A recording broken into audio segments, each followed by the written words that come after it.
story begins with 4 rugby players who head out to sea for a fishing trip, but when it's time to head back, they discover their anchor is stuck deep on the ocean floor about 50 meters away.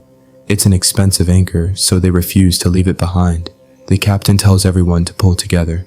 All 4 professional athletes strain with their full strength, hauling the rope so hard that the entire boat begins tilting to one side, but the cursed anchor doesn't budge. Finally, the captain decides to pull it free using the boat's engine, and that single decision turns their outing into one of the most terrifying survival ordeals imaginable. On Saturday, February 28, 2009 at 5 a.m., the 4 players arrive at the marina, excited for a relaxing weekend fishing trip. They are Nick Schuyler, Will Bleakley, Corey Smith, and Marquis Cooper, friends who met through rugby and now feel like brothers. None of them realize this ordinary weekend will change their lives forever. It's Will's first time out at sea, and he nervously asks if the ocean gets rough. Marquis admits it might, because he wants to reach the fishing spot before a coming storm. The word storm instantly alarms Will. Marquis reassures him they'll finish fishing by early afternoon and return before evening, long before the bad weather arrives. Will calms down slightly, though uneasiness still lingers inside him. Now he understood his mistake, but it was too late. 4 hours later, around 9 a.m., they reached Marcus's favorite golden spot. The engine shut off as they prepared to drop the anchor. Marcus warned them to keep the rope tight and lower it slowly, because they had lost an anchor before. By 1 p.m., the sky started turning dark. The storm was getting closer, so they quickly decided to head back. Corey began pulling the anchor, but it was stuck. He pulled with all his strength, yet the rope stayed tight and unmoving. Marcus joined him, and soon all 4 were pulling together, but the anchor was jammed deep among the rocks. Thunder rumbled as the sky grew darker. Marcus finally started the engine and tried pulling it out with power. The motor roared, the rope stretched tight, and the boat tilted dangerously as the stern sank and the bow lifted high. All 4 clung to the railing, staring at the rope behind them. None of them saw the massive wave rising ahead like a moving wall of water. By the time they heard the strange roar, it was too late. The giant wave slammed into the bow and flipped the boat violently. When they surfaced, the boat was completely upside down. They shouted each other's names to make sure everyone was alive. Marcus told them to stay close to the floating hull. They tried to flip it but failed. Then Will realized the anchor rope was still attached, dragging the boat down. With no knife, he dove underwater and cut the rope against the sharp propeller edge. Even after that, the boat remained upside down, and they were left drifting helplessly in the storm. But Marcus pointed out a serious problem. If they opened the cabin, water would rush in and the boat might sink faster. It was a painful choice, keep the boat floating as long as possible or risk everything to grab the life jackets. After thinking it through, they realized the boat would eventually sink anyway, but they needed life jackets now to survive the freezing water through the night. As the captain, Marcus took the responsibility himself. The problem was his heavy clothes kept him from diving easily, so he pulled off his shirt despite the cold, took a deep breath, and went under. This time he reached the cabin handle in the dark water, while the others felt the boat sink slightly lower. Moments later, Marcus resurfaced holding a life jacket, and everyone sighed with relief. He went back twice more, bringing 2 more jackets and then a flare gun, their real hope of signaling a passing ship. Corey tried diving for the remaining water bottles but panicked in the freezing darkness and came back up. Suddenly, they heard a ship's horn. All 4 shouted, waved, and fired the flare, screaming desperately, but the ship kept moving and vanished into the storm. Hope faded again. Then Nick remembered his bag with their phones. He rested briefly, dove down, and retrieved it. Excited, they tried calling, but there was no signal. Furious and desperate, Nick yelled in frustration. Marcus told everyone to turn the phones off to save battery. Unknown to them, the Coast Guard had already begun a search as night fell, and the cold began overwhelming their bodies. The real danger begins when a person stops feeling cold. That means the body's temperature has dropped to a deadly level, and the brain starts sending the wrong signals. To keep their spirits alive, they began shouting the same chant they used during training. Now it wasn't just words, it was their determination to survive. Suddenly, Corey noticed the rain had stopped. Nick said maybe God had finally listened.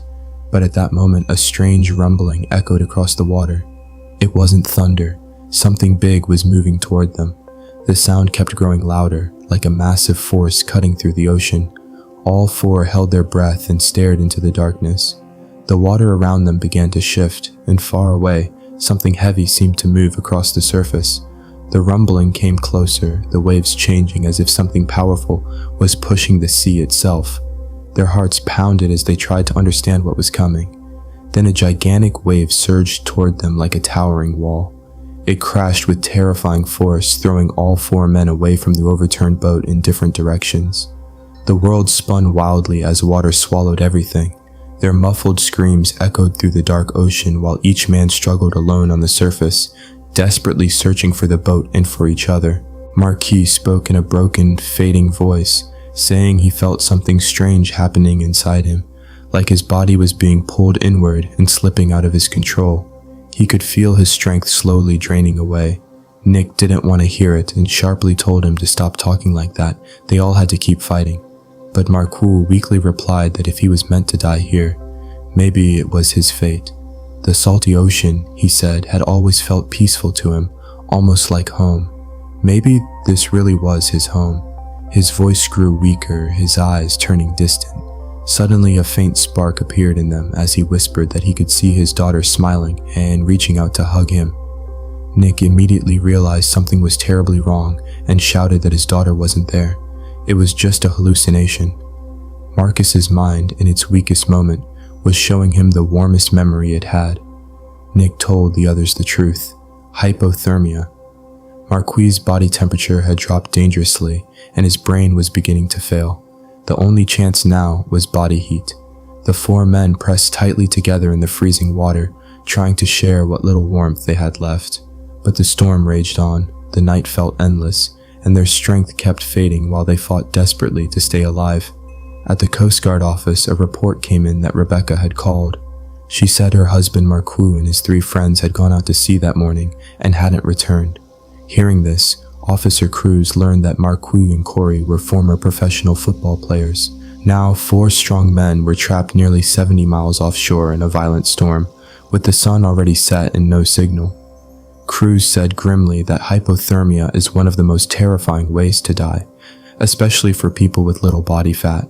When body temperature drops below 95 degrees Fahrenheit, blood vessels tighten, muscles fail, and the brain begins to suffer, causing confusion, hallucinations, and eventually total shutdown.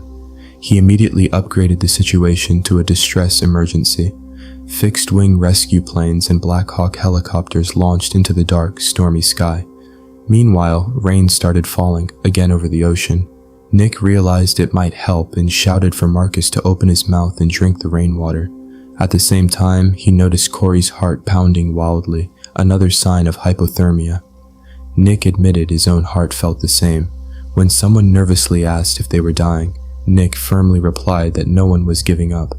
Unknown to them, rescue aircraft were already circling overhead, struggling to see anything through the storm. Down in the freezing darkness, the exhausted men had no idea help was searching for them. Nick screamed Marcus's name, his voice full of desperate disbelief. Will tried to find him, but there was nothing. Corey had completely lost it, screaming in panic.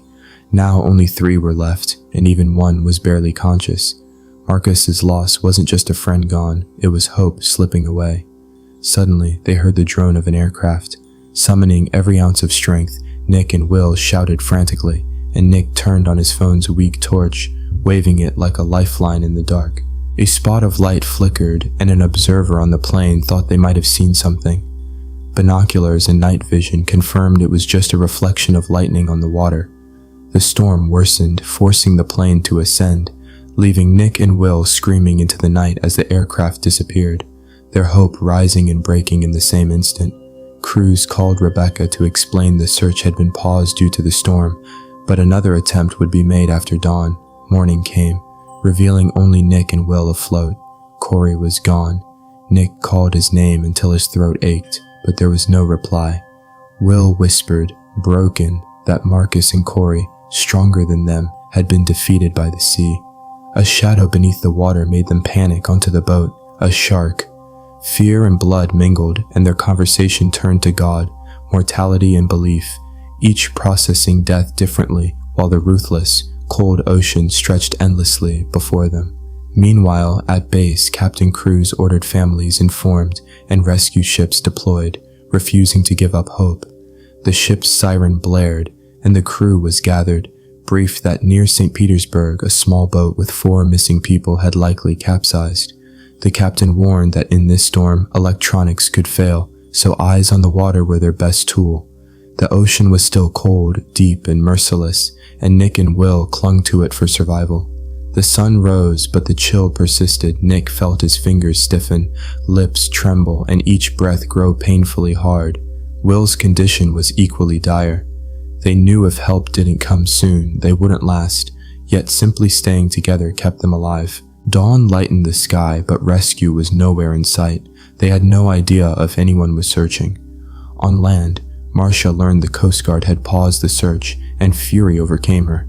In the freezing water, Nick screamed in pain as another massive wave threw them underwater. Summoning their strength, they resurfaced. Will warned it was dangerous, they could drown, but Nick insisted staying tethered to the boat was their only hope. Hesitant, Will secured himself too. At the base, Marcia asked why news reports called it a recovery mission. An officer explained over 200 people were searching, including a patrol ship, but pilots couldn't risk the storm. The storm would end in an hour, then the search would resume. In the meantime, the 2 battered men clung to the boat, hearing a plane above, waving desperately, but it passed without noticing them. Daylight revealed their bright life jackets, yet no one saw them. Exhausted, Nick whispered they'd been in the water 24 hours. Will asked how long the search would stay, paused. Nick didn't know. They had to find food before darkness returned. Will dove into the cabin, found a plastic bag with mustard-flavored gel, and they ate quickly, hungry. Then Will spotted a shadow in the distance. Was it land? Nick's frozen fingers couldn't even use his phone, but they both saw it. Will tried his phone, but the screen showed no signal. Confused, Nick asked if it could be a hallucination. Will replied, how could 2 people see the same illusion? Hours had passed without a plane in sight. Will said it was now or never, they couldn't survive another night. They untied themselves and began swimming toward the distant shadow they believed was land. Soon, Will realized something was wrong and shouted it wasn't land, it was a mirage. Their weakened bodies were tricking their minds. Even worse, when he looked back, the boat was gone. They had drifted far from it, calling each other's names, thrashing in the dark water, desperately searching for the overturned vessel. Finally, Nick found the boat and clung to it, calling out until Will arrived, and they were together again. At the Coast Guard base, Captain Cruz coordinated the search, but no target had been found. Reports said 66 nautical miles had been scoured, continuing until darkness.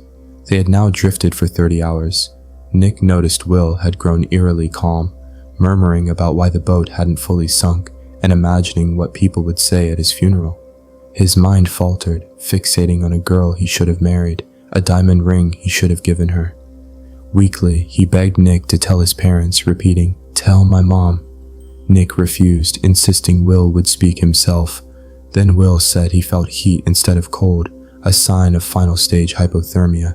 He began removing his clothes. Nick screamed at him to stop. A massive wave swept Will away. Nick pulled with all his strength, but Will passed out. Another monstrous wave came, and Will was swallowed by the dark sea. Nick screamed his name, but only the roar of the ocean replied. Marcus was gone. Corey was gone.